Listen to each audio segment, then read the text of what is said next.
Protagonistas. En contextos. Empezamos a conversar ya con Talía Romero, coordinadora de Metrópoli Laguna. Con ella vamos a hablar del semáforo COVID y sus repercusiones para Laguna. Talía, qué bueno que te tenemos acá y este será un ejercicio que estaremos haciendo de manera constante. El tema de Metrópoli no puede ser un tema exclusivo de los gobiernos o de las instituciones y asociaciones que buscan alentarlo y sacarlo adelante. Es un tema de todos nosotros. Creo que tenemos que incidir y reflexionar todos los días sobre la importancia de que nos consideremos realmente una metrópoli, una zona metropolitana, pero desde todas las perspectivas, no nada más del nombre, que se oye más o menos bien y le da una envergadura distinta, sino desde los hechos y cada una de las decisiones que tomen los gobiernos municipales que están hermanados precisamente por este hecho de ser laguneros. Talía, bienvenida, buenos días y bueno, pues preocupados por el derrotero que sigue la enfermedad, por el contagio de COVID-19 y lo que dejará, la estela que dejará, que no necesariamente será una estela alentadora, sino una estela que tendremos que ir contracorriente para salir adelante de la situación que nos va a dejar. ¿Qué tal, Marcela, Manuel, Arturo? Muy buenos días. Es un gusto estar con ustedes y su auditorio en esta mañana, exactamente para platicar un poco sobre este semáforo de riesgo epidemiológico y de qué manera impacta nuestra vida cotidiana, si la impacta o no la impacta, en efecto, de manera práctica aquí para nuestra convivencia en la zona metropolitana de La Laguna. Así es. ¿Cuáles son las reflexiones que ustedes hacen en ese sentido, Talía? Marcela, tengo preparado un pequeño texto para compartirlas. Si me lo permites, comienzo a darle lectura. Sí, adelante. Cada vez de manera más clara y evidente podemos reconocer los retos que implica la dinámica de las zonas metropolitanas. El crecimiento de las poblaciones urbanas más allá de los límites municipales implica, en primera instancia, dificultades para dar respuestas institucionales coordinadas a las problemáticas que enfrentan las personas en su movilidad y convivencia cotidiana. Desde el 2016, México cuenta con una Ley General de Asentamientos Humanos, Ordenamiento Territorial y Desarrollo Urbano que enlista una serie de temas de interés metropolitano, es decir, de ámbitos de la vida en ciudad que deben ser considerados para la planeación y gestión de manera coordinada entre municipios, entidades y federación, así como nuevas instituciones que reúnan a las autoridades de los tres órdenes de gobierno y la representación plural de la ciudadanía en distintos órganos colegiados con certeza jurídica y atribuciones vinculantes para garantizar que esos planes se llevan a cabo incluso de manera transeccional. La pandemia por COVID-19 develó una serie de obstáculos más para la mayoría de las zonas metro en México, pues la salud no forma parte de los temas de interés metropolitano que contiene esta ley federal y ninguna de las constituciones locales lo contempla. Entendiendo que la salud no debe delimitarse a la atención de las y los enfermos, sino que abarca la procuración del bienestar físico, mental y social de las personas, podemos reconocer una serie de atribuciones municipales, estatales y federales que se han puesto en marcha para tratar de contener las cadenas de contagio, extender la capacidad hospitalaria en instituciones públicas y privadas, cerrar y después recuperar la actividad económica gradualmente, establecer protocolos de higiene en espacios públicos y establecimientos privados y vigilar su cumplimiento o emitir sanciones de lo contrario. Sin embargo, la pandemia ha cobrado casi 150,000 vidas en nuestro país, según cifras oficiales, y en el centro de esta crisis sanitaria, económica y social, lo que se juega la población, lo que nos jugamos todos los días, es la vida misma, la propia y de nuestros seres queridos. Nuestro país se encuentra también, lamentablemente, en la lista de países con mayor número de muertes entre el personal sanitario que está en primera línea de atención a los enfermos por coronavirus. Según un estudio de Amnistía Internacional publicado en septiembre del año pasado, México y Estados Unidos concentraban el 85% de todas las muertes registradas entre personal sanitario en el continente americano. Entonces, por todo el país han surgido, como corresponde, análisis y preguntas sobre quién o quiénes son los responsables en los gobiernos por la tragedia que enfrentamos, como casi cualquier otro problema en México, con poca planeación, con recursos limitados y falta de información clara al respecto. Si bien el gobierno federal tomó la batuta al inicio de una estrategia a nivel nacional para encarar la pandemia, casi de inmediato los estados abogaron por su soberanía y se deslindaron de las rutas marcadas por el centro. En mayo del año pasado, los gobernadores de Coahuila y Durango, junto a otros 5, rechazaron el semáforo epidemiológico para el arranque de la nueva normalidad, anunciando que cada estado implementaría sus propias estrategias para reanudar actividades. A partir de entonces, los protocolos y las medidas que se anunciaron por cada estado e incluso por cada municipio han diferido al grado del absurdo cuando en noviembre se modificaron los horarios del transporte público en Durango durante los fines de semana y vimos a decenas de pasajeros cruzando el vado del río Nazos a pie para ir a trabajar o de regreso a sus casas. En La Laguna necesitamos, en calidad de urgente, instituciones capaces de hacerle cara a este y cualquier otro reto, que reconozcan las particularidades de nuestra región y zona metropolitana interestatal y sean capaces de proponer rutas y proyectos para el desarrollo urbano con base en evidencia, al contrario de las ocurrencias tan socorridas durante campañas. Necesitamos urgentemente mecanismos de comunicación metropolitana clara y eficiente. Este vacío informativo generado por falta de coordinación entre las autoridades económicas y sanitarias ha sido ocupado por organismos de la sociedad civil que trabajan con sus recursos y herramientas para tratar de encontrar sentido a declaraciones, estadísticas y estrategias y comunicarlo a la población metropolitana. El semáforo epidemiológico se ha convertido en un símbolo que nada expresa en términos prácticos, pero que desata pasiones partidistas en los tres órdenes de gobierno. Al día de hoy, las y los laguneros desconocemos las implicaciones reales del máximo riesgo epidémico que marca el rojo para Coahuila y el alto riesgo que marca el naranja de Durango. De contar con instancias de gobernanza metropolitana, en La Laguna podríamos blindar de estas disputas ciertos aspectos claves para garantizar el bienestar de esta población urbana. Uh-huh. Bueno, muy claro. Y sí, es una de las múltiples preguntas que nos hemos venido haciendo, no de ahora, sino de siempre. ¿Por qué esta incapacidad de llegar a acuerdos y normativas que regulen la convivencia entre todos los municipios? ¿Por qué esta resistencia? Porque sí están muy puestos para lo que tiene que ver con los presupuestos, pero poco dispuestos para lo que tiene que ver con que haya una unificación para que no estemos jugando yo cierro, tú abres, yo abro, tú cierro, yo permito, tú limitas. Y esto es el cuento de nunca acabar. Y entonces, o somos o no somos, Thalía.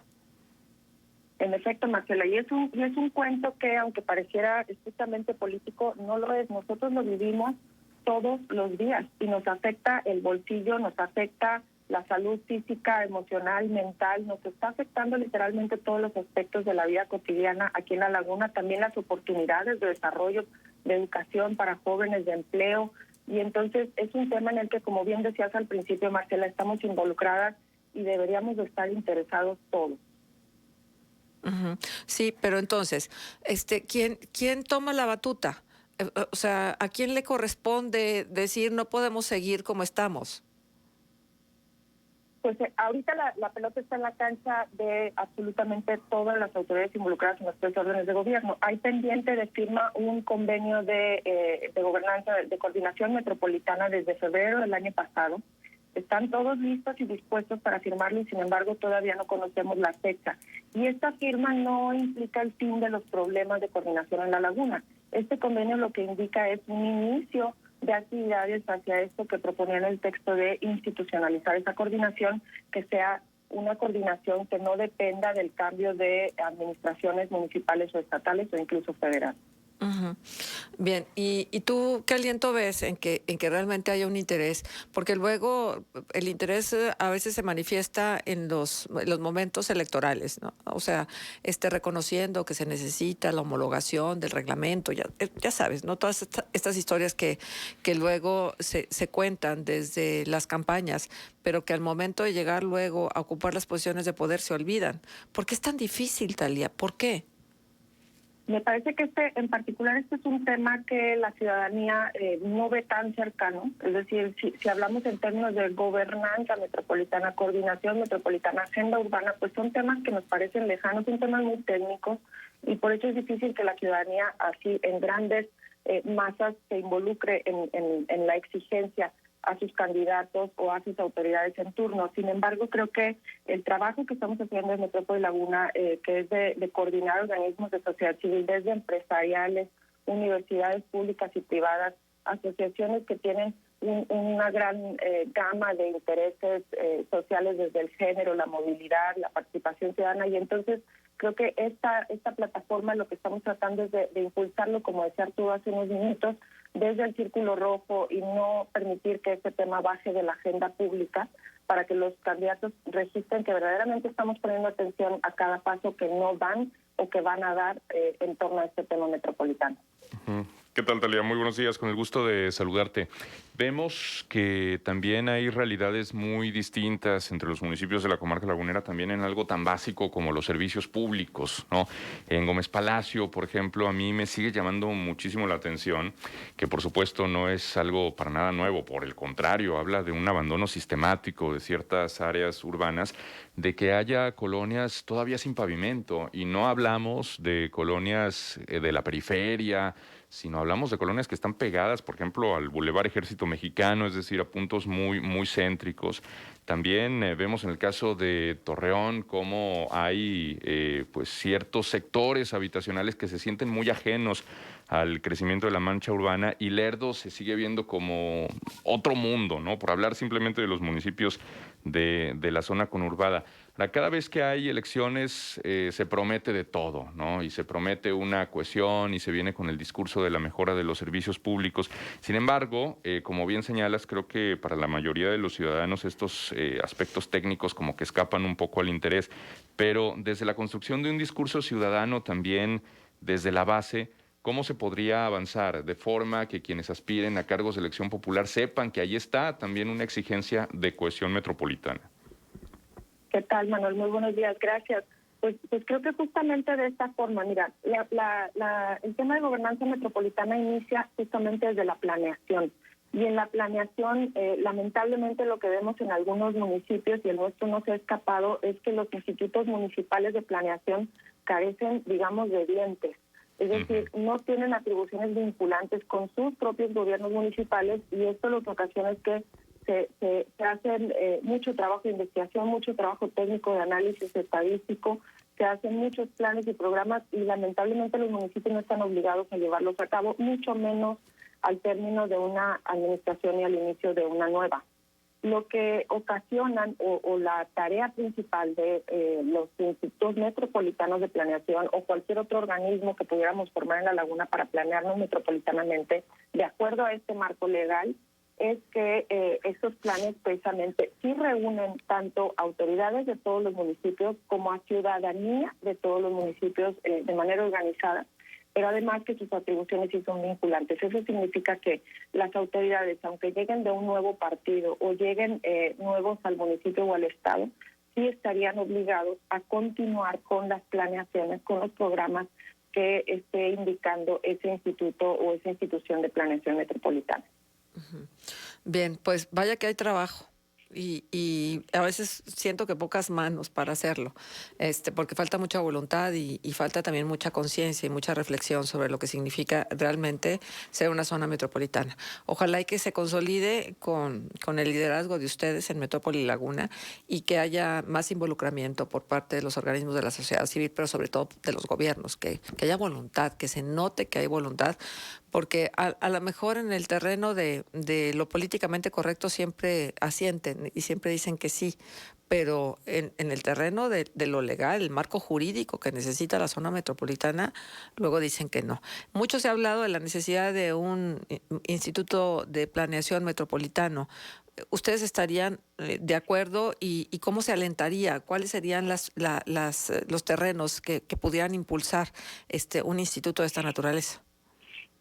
Mira, Marcela, precisamente ese convenio del que te hablo, que está pendiente de firma, que ya autorizaron todos para a sus municipios y a sus estados para firmar, habla precisamente de la instalación de un organismo de este carácter técnico de planeación. Sin embargo, la categoría de interestatal de nuestra zona, creo que lo que va a generar es que se tenga que construir un acuerdo mucho más complejo, tal vez un instituto metropolitano como el que vemos en Guadalajara, que opera perfectamente, pero que opera únicamente en municipios de un solo estado, y eso le facilita un poco la operación política. Para nosotros tal vez no sea posible copiar y pegar el modelo. Esto es muy importante y lo decía también en el texto. Nuestra realidad es distinta, es más compleja al de otras zonas metropolitanas del país que son de un solo estado. Entonces creo que lo que conviene es firmar el convenio y empezar a platicar, porque de no firmarse el convenio todo lo que hagamos seguirán siendo planes, ilusiones, propuestas, sueños desde sociedad civil, y lo que necesitamos es ya poner en marcha procesos para instalar organismos con capacidades y certezas legales, como decíaste en un momento más. Así es.